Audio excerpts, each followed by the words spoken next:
Welcome to law simplified, जहां हम कठिन कानूनी बातों को आसान रोजमर्रा की भाषा में समझते हैं। कल्पना कीजिए एक औरत जो अपने घर में अपने पति के साथ अपनी मर्जी के खिलाफ हर रात डर और दर्द में जीती। उसकी आवाज को दबा दिया जाता है क्योंकि कानून कहता है कि ये बलात्कार नहीं है। ये है मैरिटल रेप, वैवाहिक बलात्कार का कड़वा सच। लेकिन सुप्रीम कोर्ट अब इस अन्याय को बदलने की राह पर है। चलिए इसकी कहानी को दिल से समझते हैं, सरल, सच्ची और हर औरत के लिए। दोस्तों, मैरिटल रेप क्या है, वैवाहिक बलात्कार क्या है? ये तब होता है जब एक पति अपनी पत्नी के साथ उसकी सहमति के बिना शारीरिक संबंध बनाता है। शादी का मतलब ये बिल्कुल नहीं है कि एक औरत की ना का कोई मतलब नहीं है, लेकिन भारतीय दंड संहिता के सेक्शन 375 और अब भारतीय न्याय संहिता के सेक्शन 63 में एक अपवाद है। इसके तहत अगर पत्नी 18 साल से बड़ी है तो पति की जबरदस्ती को बलात्कार नहीं माना जाएगा। ये कानून 1860 का है, जब औरतों की आवाज को कोई सुनने वाला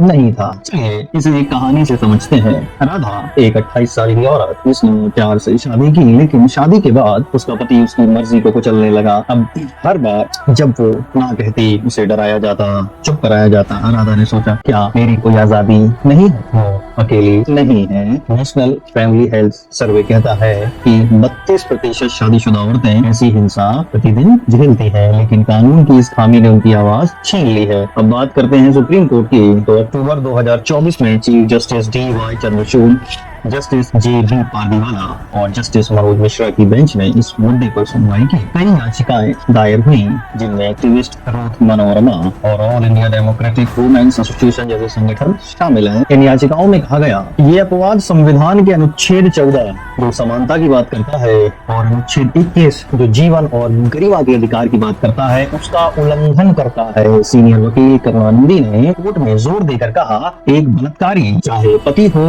उसे सजा मिलनी चाहिए। शादी कोई ढाल नहीं है। जस्टिस पारदीवाला ने गहरा सवाल उठाया कि अगर पति पत्नी को धमकाए, बंधक बनाए और जबरदस्ती करे तो ये सारे कृत्य वैसे भी अपराध हैं, पर आखिरी कृत्य अपराध क्यों नहीं? ये सवाल हर औरत के दर्द को आवाज देता है। लेकिन केंद्र सरकार ने इसका विरोध किया। अक्टूबर 2024 के हलफनामे में उन्होंने कहा कि वैवाहिक बलात्कार को बलात्कार मानना शादी के रिश्ते को तोड़ सकता है। उनका कहना है कि डोमेस्टिक वायलेंस एक्ट 2005 पहले से महिलाओं को सुरक्षा देता है, लेकिन क्या यह सचमुच काफी है? ये केस अब नवंबर 2024 के बाद नई बेंच के सामने गया, क्योंकि चीफ जस्टिस चंद्रचूड़ 10 नवंबर को रिटायर हुए। दोस्तों, ये सिर्फ कानून की लड़ाई नहीं है, हर औरत की गरिमा की लड़ाई है। राधा जैसी लाखों औरतें चुपचाप ये दर्द सहती हैं क्योंकि कानून उनकी मदद नहीं करता। सोचिए, अगर आपकी बहन, बेटी या दोस्त ऐसी स्थिति में हो और उसकी ना को कोई सुनने वाला ना हो, तो क्या यह अन्याय नहीं? सुप्रीम कोर्ट का फैसला इतिहास बदल सकता है। ये हर औरत को बताएगा, तुम्हारी आवाज मायने रखती है, तुम्हारा शरीर तुम्हारा है। ये केस हर घर, हर दिल और हर उस इंसान के लिए है जो न्याय में यकीन रखता है।